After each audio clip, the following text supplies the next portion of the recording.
Hey guys, this is your brother Pastor CJ. Today I want to talk to you about your promised land.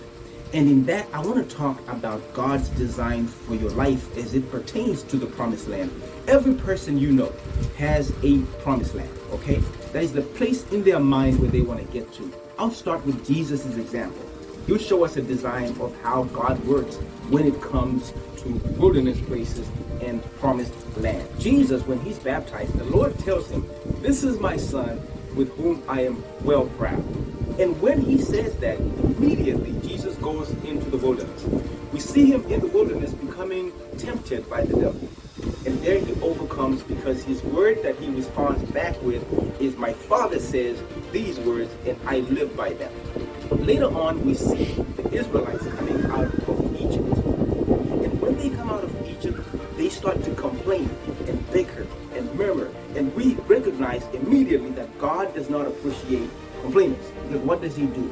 He kills all of the Israelites, and only the children of Israel, the children who are born from the Israelites in the wilderness, are the ones that make it to the promised land. What that means for me and you is when you become saved, you go through a wilderness place. And that wilderness place is testing you for two things. Do you believe what God says about you? Will you live according to that word?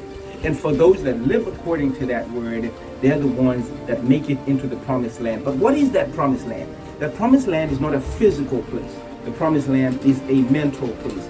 What is it in your mind that you believe? Because the battle is a battle for territory, the territory of the mind. That is where it takes place. Because when you consider when Jesus was in the wilderness, we don't actually see where the devil physically showed up in the wilderness. That means that it was a mental battle. And for you and I, it's going to be a mental battle, okay?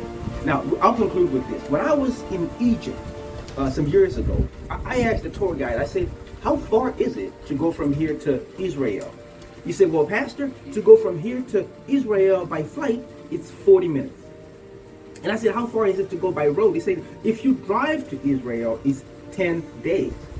And I wondered, why would it take 40 years for the Israelites to try to get from Egypt to the promised land? And here's the answer. The answer is, as soon as you start to believe what God has to say about you, that's when your wilderness experience is over. Okay? So I want to wish you a blessed week this week. Have a fun time, and I'll see you again next week. Peace and love.